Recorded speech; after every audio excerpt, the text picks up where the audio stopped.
Are you the one who starts the best conversations on Facebook, WhatsApp, or in the group chat? If so, this is the podcast for you. Hi, I'm Eva. And I'm Don, and welcome to Chat and Bother. This is a 15-minute podcast where we start conversations and you and your circle finish them. If you want to know the backstory of how this podcast got its name, you can listen to our really quick podcast intro. Each episode is based on a question that people are asking each other online and in real life. Maybe it's a question that you and your friends have asked each other, or a topic you're talking about. If it isn't, maybe it should be. So go ahead and share this episode with a friend or family member so they can listen to it and you can talk about it together.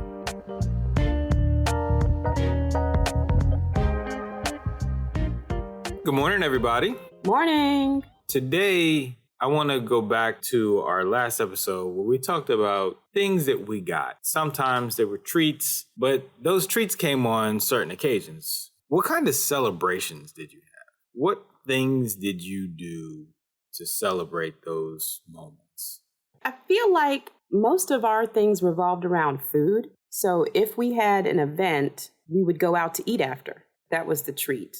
I know when Eden started to do concerts and ballet recitals and stuff like that, you'd be like, hey, we need to go get her flowers. And I'm like, for what? Like, that wasn't a thing that we did. Because I did lots of dance recitals and there wasn't, hey, let's get flowers. But then after these performances, I would see all these parents with the flowers. And I'm like, where does that come from? I thought we were just going to go to Burger King or somewhere afterwards and be done with it. Yeah. But there's like a thing. Where did you get that from? The flowers thing. Did you just see other parents do? Yeah, Oh, okay. I didn't want my daughter to feel like she was left out. So you know what? That's how all this stuff started.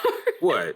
I'm just saying, like, look, if that's my princess and somebody else's, I don't want her to feel like other people are more princess than she is, especially in a situation where she's the only little chocolate drop there. Nah, I'm not gonna let that happen. So that's where that came from. As I grew up, my mom was always my biggest cheerleader. And still is. Yeah, she was definitely, Hercules, like that. Oh, my goodness. I mean, okay, I'm exaggerating, but... No, you're not. No, you are not. Look, if you want to know where my self-confidence came from, it's from my mom. She and my grandma and my aunts, they have always been my riders. If I had some competition, they would be there. I knew that there were going to be at least two people in the crowd at every event, my mom and my grandma. If it was a recorder concert or, when I first started playing the drums, when I started playing football. So after these things that everybody went to, you got your aunt, you got your mom, you got your grandma. What did y'all do? Like sometimes it would just be like ice cream, at a McDonald's or something like that, or some other local ice cream shop. Something like that, where it was just a quick treat. It wasn't no elaborate dinner or anything, but it was just something to acknowledge. We see you did something, and we appreciate you trying, even if you lost. So, are you about to get emotional? Because I felt like your voice shook. Nah. And you definitely carry that on now. Yeah. Because when the kids do something has to happen that involves food afterwards. It doesn't matter if it's not just for me. And you brought that on yourself. I wasn't even going to say nothing about that. I wasn't even going to mention anything about that. You definitely still do that. There's some sort of coffee. There's some sort of, actually, everything. First day of school. There's some sort of food involved. I should begin to blame you for my size at this point because there's a lot of celebration. We celebrate a lot. We got 3 kids. They all do different things. We celebrate, darn near every other week. My whole body's a party at this point. So what did we do? Ours was food. Did it change as you got older? There was less of it because they worked a lot. So they didn't get to come to everything. Right. So if you come back on the bus with the school, there's been some time that's passed. Like they didn't witness what happened. Right. It's like I'm picking you up from an event and we're going to go home because it's late. So sometimes, you celebrate with your team, which was pizza or something, whatever the team would celebrate with. But once we got older and our events didn't involve them attending, we didn't really have those. And also my brother and I are 4 years apart. So they're tired by the time I'm doing things, they're like, "Child, listen, here go $10. Go out with your friends." So did they celebrate more with him as he came up and then, were worn out by the time you did things? Yeah, because my mom was 32 when I was born and working probably 60, 70 hours a week. My dad also self-employed. It's not necessarily a time issue or a money issue. It's I don't have it left. Right? We're going to get something to eat after this event. It's going to be in the drive-thru. We don't have time to sit down. We don't have time to we don't have the energy to do that because I'm going to have to be up in the morning. You have to be up in the morning. And with us being younger with our oldest, and then, the youngest two don't have the same expectations of us. What do you mean? What? There are expectations. They expect to get some kind of treat. They do expect something. So last night we had the orchestra concert. And there were expectations. It was where we're going to eat. Right. But it's in a drive-thru. Well, that's because we're in a pandemic. So we ain't sitting down too many places. That's fair enough. So, they have you're right. They have an expectation of something, but the size of it is not as much. Just let something happen. Like, can you get me a bag of chips? Like, they actually, to be honest, if we stopped at Target and got some ice cream, they'll take that. Yeah, that's true. Look. If we weren't hungry, because you and I were like, I'm hungry. We need a bag of burgers. Yeah, like this was a long concert and I am hungry. So again, some of it is about us, but it's a thing to celebrate the kids. Now, speaking of celebrations, we talked about that elaborate Christmas that you used to have growing up. I was confused coming into your family. Right. Like, why is this a 3-day event? I don't understand. Okay, so let me explain that for the rest of the people. So we had a tradition that at my grandmother's house, my mom's house, her grands would all come over and would we would exchange gifts and we'd open up a few of those gifts on Christmas Eve.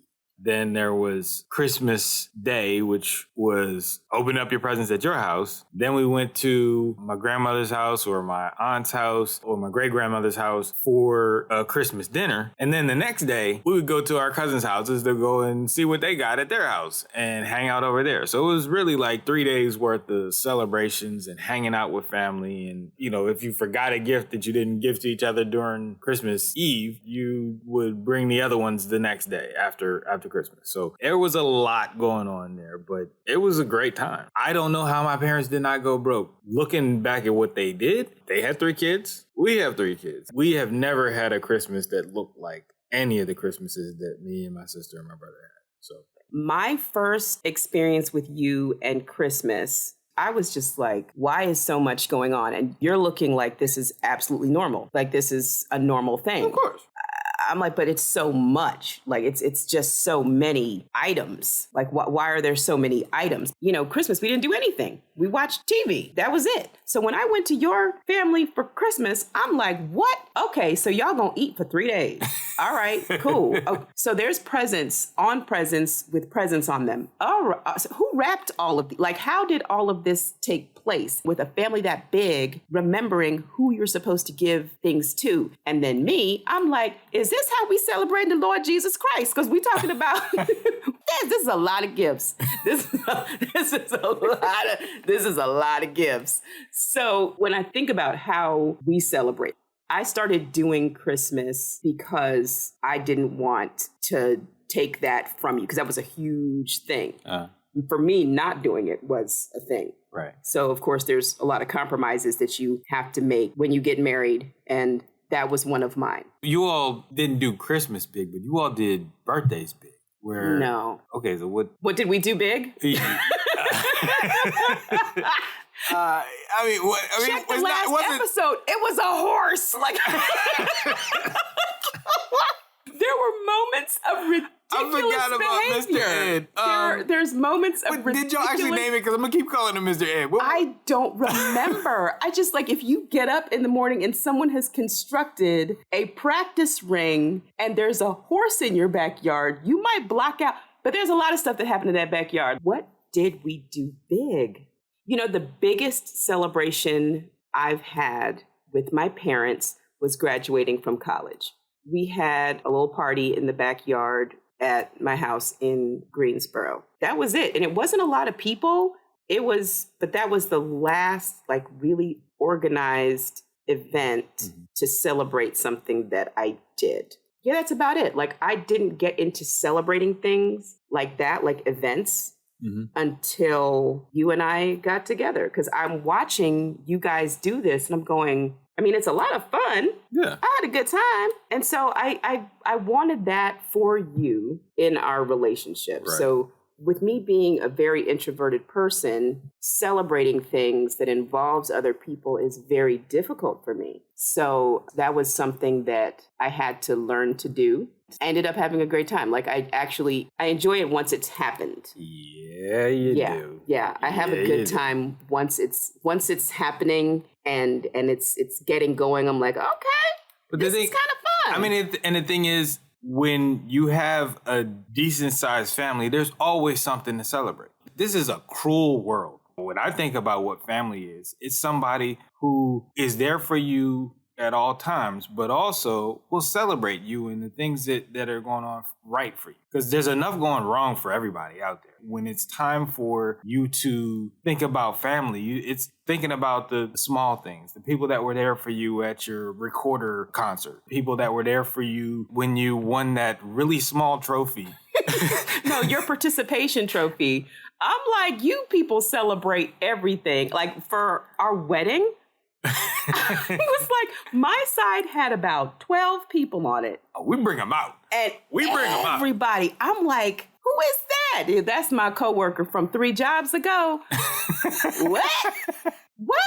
And you had people coming from Alabama. You had people coming from Delaware. And I'm like, people. Well, yeah, we did have people from a few states. You had a lot of people. I think I had 2 from New York. And, you know, for my family, we had to recruit. But your family is spread out all across the world. I mean, you got people in Australia, in the UK, in the islands, like in the Caribbean, all over the Caribbean. I mean, it's not like they could just pay a toll and go. I want you to not minimize people coming from Delaware because I'm going to tell you what, that's a trip. All right, y'all. I got to go to work.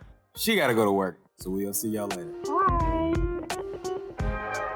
Thank you for joining us for Chat and Bother. Go ahead and like our Facebook page and share this episode with people that you want to chat with or just feel like bothering, or both. Visit our website, chatandbother.com, for our episode guide and other ways to connect with us. Take care.